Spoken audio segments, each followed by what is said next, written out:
Alhamdulillah, minyak sudah kita masukkan ke botol 30 mili, 65 botol dulu kita bikin buat kita bawa nanti di PT Awi dan Masjid At-Thohir insyaallah Senin. Nah, kita baru pasang stikernya nih, yang kemarin kita sudah potong-potong, ada 3 macam stiker ya. Kita pasang stikernya biar rupa-rupa warnanya kayak balon kode 5 ya. Kita buka stikernya ya. Ini semenjak saya kecelakaan, udah lama nggak bikin, baru nih bikin. Jadi bismillah, tapi kita ya sudah terpasang stiker. Tapi belum jadi, ini nanti plastikin dulu baru kita press lagi nanti. Nah, kita ini yang warna biru.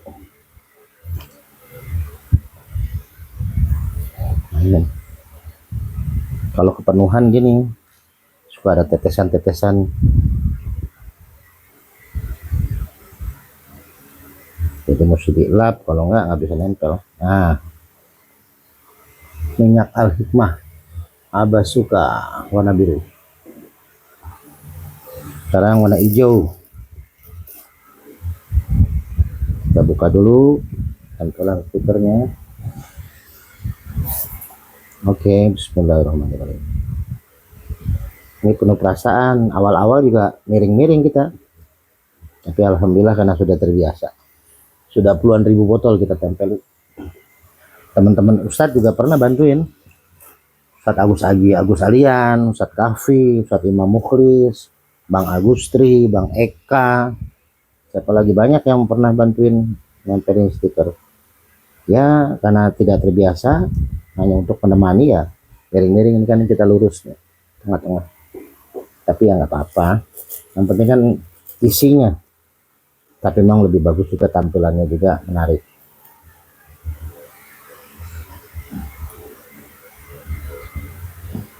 Dulu ketika zaman pilkada banyak ya, beberapa rekan DPRD pesen minyak pakai foto-foto beliau. Ada teman-teman para ustadz juga mau jualan, minta request foto beliau. Ada kiai yang punya pesantren juga minta dipajang pesantren beliau sama foto beliau. Mangga, bisa request. Kalau perusahaan atau rumah makan mau ada apa buat souvenirnya minyak Al-Hikmah ya, terus ya kan dapat, insya Allah dapat barokah ya, dapat sodakoh juga kita buat anak-anak yatim. Jadi bisa di request nanti misalnya rumah makan, door prize-nya minyak Al-Hikmah, pakai fotonya, foto rumah makan, nggak apa-apa. Jadi buat promosi juga rumah makannya. Atau kepala daerah mau berbagi kesehatan buat rakyatnya gitu kan, pakai foto misalkan wali kota Depok di sini bisa, atau ketua DPRD kota Depok Pak Ade Supriyatna, udah pernah saya bikinin Pak Ade Supriyatna, ada foto beliaunya. Pak Haji Kurtiva, nah kita bikinin. Dokter Hardiono udah pernah kita bikinin.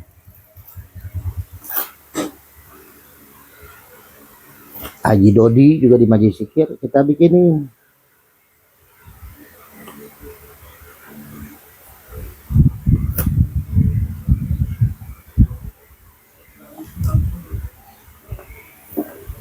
Yang paling banyak saat itu pesen ke Iva, putri pertama Kiai Abun Bunyamin. Beliau ketua umum LP Ma'arif NU Jawa Barat. Dr. Haja Iva Faiza Rohma, sahabat saya satu pesantren, satu kelas.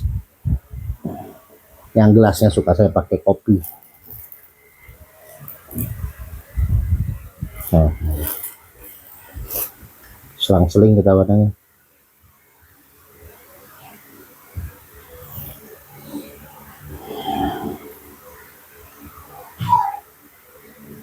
Nanti rencana tadi malam Bang Agus IT akan membuat barcode. Jadi nanti tulisannya nggak banyak-banyak, kan kecil juga susah kebaca. Jadi ada barcode, kalau ditembak pakai HP, nah di situ langsung muncul tuh minyak Al Hikmah Basuka, fungsinya buat apa aja, manfaatnya buat apa, terus cara pakainya gimana, channel YouTube-nya apa.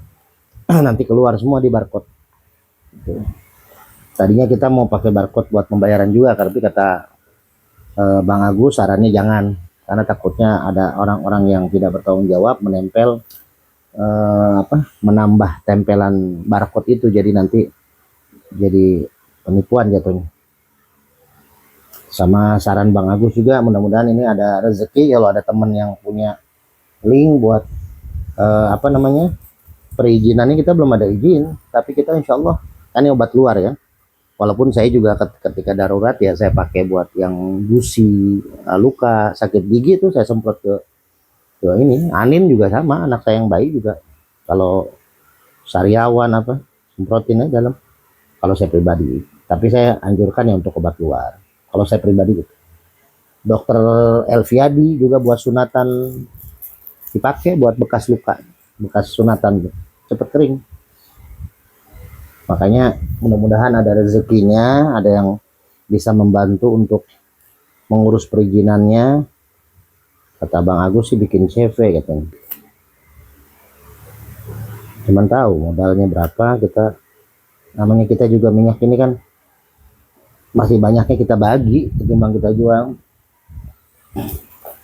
Buat berbagi santunan, buat berbagi ke jamaah, pasien. Ya, walaupun saya saranin kalau yang penyakitnya berat, ini pakai ini tuh 41 hari, satu harinya 1 botol. Jadi setiap hari 1 botol ini pagi sama malam. Tapi rutin. Insya Allah seluruh badan diolesin. Rata-rata ya alhamdulillah. Walaupun 20 hari, 30 hari udah sehat, terus lanjutin sampai selesai. Niatnya bukan niatin minyak ini buat kesehatan, bukan, niatin minyak ini buat sedekah. Jadi insya Allah dari sedekah itu kan muncullah kita keberkahan, diberikan kesehatan oleh Allah. Karena kan sebagian daripada keuntungan ini buat anak-anak yatim santunan, ya buat berbagi juga kan, berbagi ke jamaah-jamaah DKM. Saya bagi-bagi ketika saya dakwah kajian, kalau saya diundang kajian atau ini bulan Maulid, misalnya ada masjid yang mengundang ceramah Maulid Nabi, itu saya suka ada pertanyaan buat jamaah, ya hadiahnya minyak Al Hikmah ini buat DKM dan buat anak jamaah masjidnya yang bisa jawab. Tapi kalau DKM mah jawab nggak jawab bisa kasih. Kalau pas stoknya lagi ada, saya selalu berbagi minyak ketika dalam dakwah, khutbah Jumat atau ketika kajian-kajian. Itu makanya kalau orang yang berobat wasilah minyak ini, dia membeli minyak ini kan jatuhnya ada infak sedekahnya dia. Ketika saya salurkan kepada anak-anak yatim, anak santri, para kiai, para ustadz, DKI masjid, atau orang sakit, saya lihat orang yang memang tidak mampu ya kita kasih. Kan pengobatan kita tidak ada tarif dan tidak boleh pakai tarif. Seikhlasnya orang mau ngasih, mau enggak kita tetap obatin. Karena itulah perintah amanah dari guru-guru saya, kiai-kiai saya. Nah makanya kita harus punya usaha. Inilah salah satu usahanya minyak. Rasulullah juga kan berdagang beliau, tapi berdagang secara Islam, tidak ada tipu-tipu. Hati sekarang timbangan tuh, aduh ngeri banget.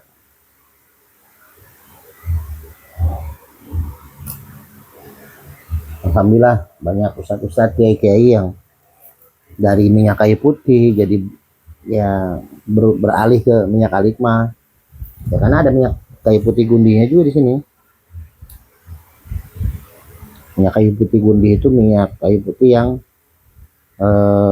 lebih kuat. Memang dia tidak panas, tapi di titik yang sakit nanti akan lebih kayak ditusuk-tusuk atau mungkin kayak hawa panas. Jadi beda-beda nanti rasanya. Kalau di titik yang sakit, makanya di semprot di seluruh badan. Makanya saya saranin 41 botol kalau yang penyakitnya berat ya. Stroke, saraf kejepit, diabetes yang udah lama. itu 41 botol. Pak Haji Imam Budi Hartono lu pernah pesen 1000 botol juga, dan pernah saya terapi ketika masih jadi wakil wali kota Depok. Ya kalau kita pribadi, siapapun yang, kita bukan orang partai, saya pribadi nggak boleh berpartai sama kiai-kiai saya, cuman kita ya UMKM-nya aja sama dakwahnya. Kita support para pemimpin yang adil, yang amanah.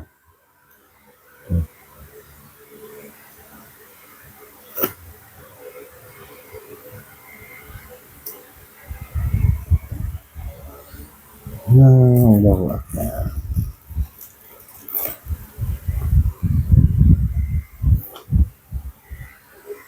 Prosesnya memang panjang bikin minyak ini.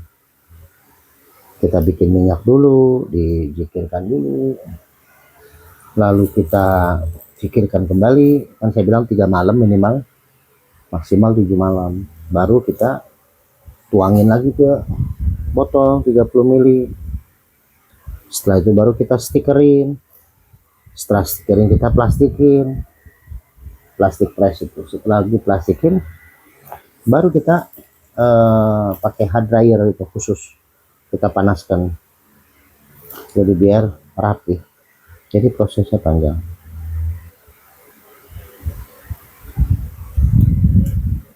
Nah kalau bilang ini harganya kok 30.000 botol kecil, coba dicek aja harga propolis, gamat berapa, habatus sauda, minyak zaitun, minyak kayu putih gundi, minyak serai, minyak khusus. Nah minyak khusus itu yang agak mahal. Belum kita cara bikinnya. Terus di situ kan 5.000 rupiah bahkan lebih saya gunakan buat santunan, buat berbagi, bukan hanya yang saya tontonkan di video atau di YouTube. Ada juga yang mungkin orang-orang dekat saya tahu lah, orang-orang yang sudah dekat sama saya, yang sudah sering sama saya, para ustadz, jamaah yang suka ikut saya ke pesantren, ke mana gitu kan, ke jalan bareng mas satu yang nemenin saya di majelis, tahu nggak semua kita videokan. Ketika kita berbagi yang memang membutuhkan ya, secara hikmah, mohon maaf ya, kita bisa melihat mana yang benar-benar butuh, kita bantulah orang yang memang bisa kita bantu, yang memang urgen kita bantu, dan kitanya juga mampu membantu ya. Nggak perlu nilai itu relatif, yang penting pakai ikhlasan kita. Dan saya terkenang banget kata-kata Sayyidina Ali, lebih baik kita beramal soleh dicampuri dengan ria, walaupun nggak dapat apa-apa, daripada kita tidak beramal soleh sama sekali.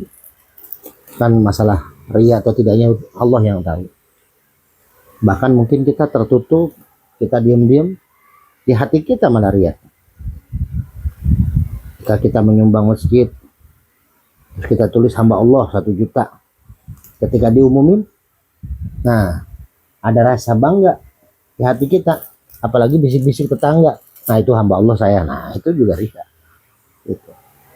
Tapi insya Allah lah, niat kita tetap jangan merasa wah nanti sia-sia dong saya beramal soleh terus divideoin ya. Ketika ada amanah-amanah titipan dari sahabat-sahabat saya yang zakat mau buat santunan segala macam, terus saya doain, saya videoin, insya Allah Allah yang tahu, nggak usah khawatir.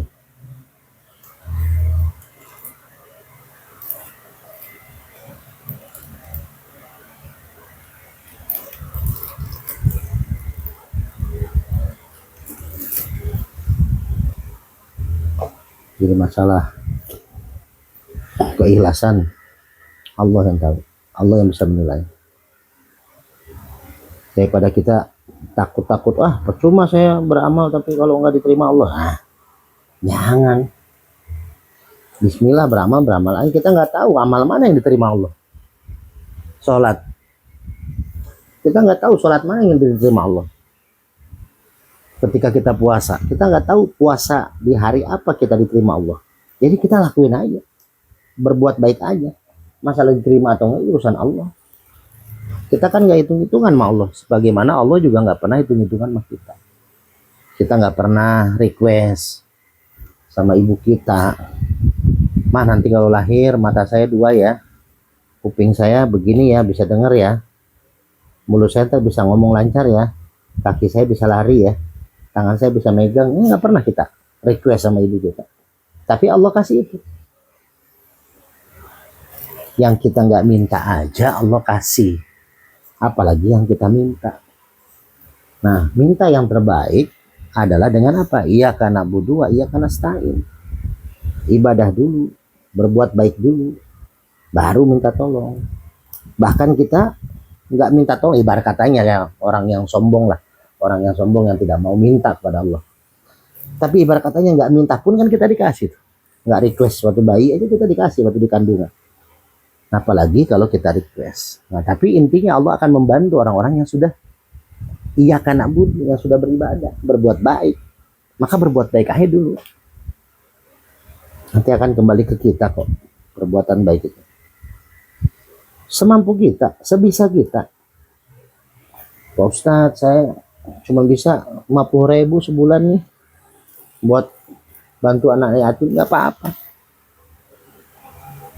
Nggak usah gede kecilnya. Ada salah satu jamaah saya, yaitu tiap bulan kadang 30, kadang 50, kadang 20. Kalau misalkan dia ada rezeki, kita niatin, kita doain gitu. Ketika santunan itu saya doain, mau yang ngasih 20.000, mau ngasih 1 juta, mau yang ngasih 100.000, kita sama, kita doain. Nilai nanti masing-masing kan urusannya sama Allah, tapi kita doain semua. Bahkan yang nggak ngasih pun tetap saya doain. Pak Ustadz, saya belum ada rezeki nih, tapi doain saya dong Pak Ustadz, rumah saya mau saya jual, insya Allah kalau ada laku saya ingin infak, ingin sedekah, ingin zakat mal, ya udah kita doain biar rumahnya laku kan gitu. Jadi nggak semua yang kita doakan dalam santunan itu bantu secara materi, tapi kita doakan. Kan mendoakan orang apa sih ininya, ruginya? Nggak ada ruginya mendoakan kebaikan. Kalau kita mendoakan orang yang baik, maka insya Allah akan berbalik kepada kita. Makanya jangan mendoakan yang buruk. Makanya saya paling tidak mau dibayar berapapun. Oh, Ustaz, tolong doain, saya nggak suka sama si ini, saya apa sih, kita ini nggak punya apa-apa. Rasulullah itu ujiannya ketika dakwah luar biasa, dihina, dicaci, dimaki, ditawarin malaikat Jibril, gunung Uhud, Rasul Muhammad saya timpahkan kepada orang-orang yang memprovokasi, yang menghina, menzolimi. Jangan, kata Rasul. Aku doakan mudah-mudahan kalau dia tidak diberikan hidayah anak cucunya. Bayangkan coba, Rasulullah kekasih Allah. Makanya sekarang mah yuk kita tunjukkan dengan bulan Maulid ini, laqad kana lakum fi Rasulillahi uswatun hasanah. Contoh yang baik. Contoh yang baik dari Rasulullah, ayo ikutin. Rasulullah lemah lembut. Ud'u ila sabili rabbik bil hikmah wal mau'izatil hasanah. Ketika berdakwah, ngajak orang untuk berbuat baik, mengajak orang berbuat baik, caranya juga mesti baik. Ngajak kebaikan caranya salah, nggak dapat apa-apa. Makanya yuk umat Islam, sahabat-sahabatku, saudara-saudaraku, sebangsa dan setanah air, ini kan lagi banyak chaos di mana-mana. Ayolah kita bersatu, kita menjaga persatuan. Ya demo mah boleh, kritik wajib, kita kritik pemimpin yang menurut kita nggak baik, tidak menunaikan amanahnya, kita kritik, tapi dengan cara yang baik. Para pemimpin juga sama, dalam menerima masukan-masukan dari rakyat ya harus menerima dengan lapang dan dengan bertutur kata yang baik. Jangan, ya ini kan amanah, jabatan amanah, 5 tahun. Setelah itu selesai, pensiun.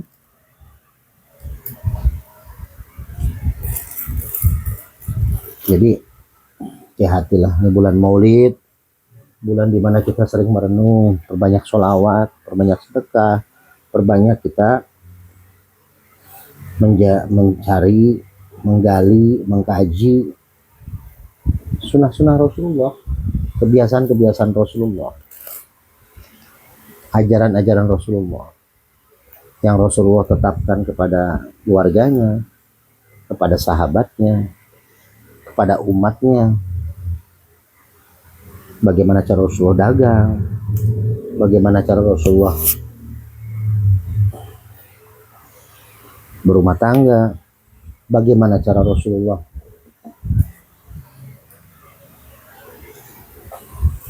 menangani umat. Rasulullah nggak pernah ketika beliau dihina, beliau marah. Satu saat Rasulullah berkumpul dengan para sahabat, sedang memberikan nasihat kepada para sahabat. Tiba-tiba ada pendeta masuk, lalu mengambil sorban Rasulullah, diambil, dilempar lagi ke Rasulullah, ke mukanya, ke kepalanya Rasulullah. Bayangkan seorang pemimpin bangsa yang besar, pemimpin umat yang besar, Rasulullah yang begitu dicintai oleh para sahabat dan para umatnya, dibegitukan oleh pendeta. Lalu teriak pendeta itu, "Wahai Muhammad, kamu punya hutang tapi tidak tepat waktu untuk membayarnya." Apa yang terjadi? Umar bin Khattab bangun dari duduknya. Siapa yang gak kenal Umar? Langsung Umar berteriak, "Wahai Rasulullah, izinkan saya," mengeluarkan pedang Umar, "izinkan saya untuk memenggal kepala pendeta itu." Bayangkan, siapa yang gak marah? Jangankan Umar, kita aja saat itu kalau ada, selesai. Rasulullah yang kita cintai. Tapi apa yang Rasulullah katakan? "Umar, masukkan pedangmu ke sarungmu, duduk kamu kembali ke tempatmu. Tolong nasihati pendeta itu untuk menagih hutang ke saya dengan cara yang baik, dan tolong ingatkan saya, nasihati saya juga untuk mengembalikan hutang saya kepada uang saya, uang pendeta itu yang saya pinjam dengan cara yang baik, dengan cara yang bijak." Bayangkan coba, Rasulullah di saat marahnya bijaksana kata-katanya, mereda kemarahan Umar. Rasulullah punya utang sama pendeta itu, punya utang. Rasulullah minta dua-duanya nasihatin. Pertama, nasihatin pendeta itu cara menagih utang yang baik. Yang kedua, nasihati saya untuk membayar hutang. Gitu. Padahal hutangnya Rasulullah itu belum jatuh tempo. Akhirnya pendeta itu langsung memeluk Rasulullah. "Ya Muhammad, saya datang ke sini untuk menguji kesabaranmu, untuk menguji akhlakmu. Saya dengar dari orang-orang bagaimana akhlakmu begitu mulia. Laqad kana lakum fi Rasulillahi uswatun hasanah," contoh yang baik, akhlak yang baik. Nah, orang baik, seorang pemimpin baik, dia baik, tapi bisa dilihat karakternya ketika dia sedang marah. Bayangin, coba kita lihat orang yang orangnya enak ya ngomongnya ya, tapi lihat di ketika marah, ternyata ya kalau lagi marah mah, waduh, ngeri ya kita ngelihatnya. Caci makian keluar, sumpah serapah dari mulutnya, padahal mah dia orangnya baik ya. Nah kan gitu, kan banyak kasus begitu tuh. Ya Allah, ternyata dia ngebunuh ya, padahal orangnya baik tuh. Orang itu ternyata begitu ya, padahal mah itu. Kenapa? Itulah ilmu pelajaran buat kita. Pendeta ini memang digerakkan oleh Allah untuk mengetes kesabarannya Rasulullah Shallallahu Alaihi Wasallam. mengetes kesabarannya Rasul. Rasul belum jatuh tempo utangnya. Saya ingin mengetes akhlakmu ya Rasul. Utangmu belum jatuh tempo. Saya ingin mengetes bagaimana, apa yang akan kau lakukan, yang kau katakan ketika kau marah, tersinggung. Siapa yang gak tersinggung? Dia ambil sorban dilempar ke muka, kepala. Coba kalau kita jadi RT lah, ya nggak usah tinggi-tinggi lah, RT, ada warga, ya kan, melempar kita begitu. Selesai kita di domisili, kita keluar dari warga itu. Maka pendeta itu pun masuk Islam. Karena apa? Karena contoh yang diberikan oleh Rasulullah SAW ketika beliau sedang dalam kondisi marah. Itu sahabat, bayangin lagi marah bisa begitu Rasulullah. Banyaklah contoh-contoh Rasulullah ketika beliau sedang marah, ketika beliau sedang sedih, ketika beliau sedang semangat. Ketika anak beliau meninggal dunia, yang laki-laki, beliau sedih gitu. Tapi kesedihan beliau sangat-sangat berakhlak, tidak meraung-raung. Itulah contoh-contoh Rasul yang harus kita pelajari. Bukan hanya pelajari, tapi kita amalkan. Ini bulan Maulid, bulan dimana kita katanya cinta kepada Rasulullah, ya kan? Bulan Maulid, masjid, musola, rumah, mungkin perusahaan, kantor mengadakan Maulid Nabi, mengundang ceramah, jutaan diundang, dibayar penceramah, nasi kebuli disiapin, habis puluhan juta, tim ratib disiapin. Apakah hanya sekedar untuk seremonial itu? Bagus, acara Maulid bagus, ratiban bagus, isinya sholawat, dakwah apalagi ilmu. Tapi yang menjadi masalah, renungan hikmah di balik acara Maulid itu harus diingatkan oleh para dai, para ustadz, para kiai, para ulama, para habaib, agar umat memahami, mencintai Nabi bukan hanya dengan ratib yang dia baca. Ratib ini luar biasa sholawatnya bagus, tapi berikan pemahaman. Itulah hikmah. Hikmah itu apa? Pemahaman. Ud'u ila sabili rabbik bil hikmah wal mau'izatil hasanah.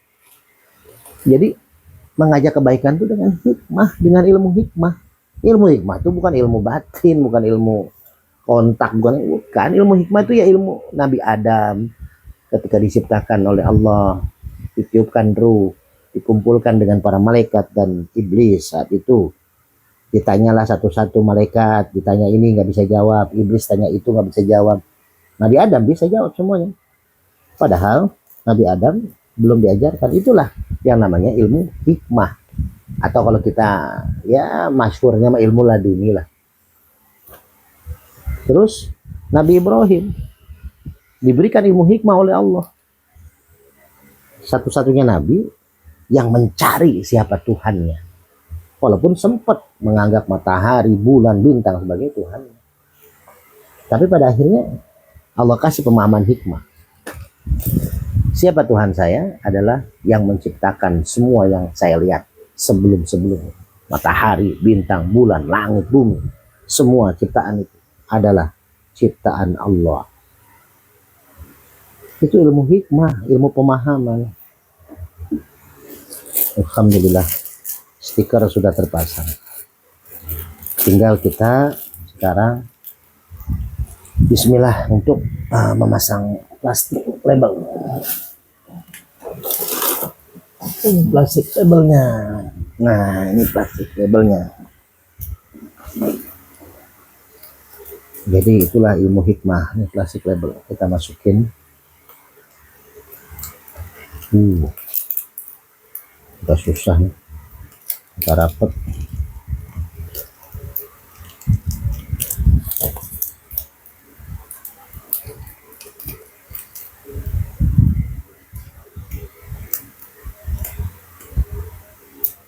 Oke, kita lanjut lagi nanti next. Ini kita sudah selesai tempel stiker ini ya.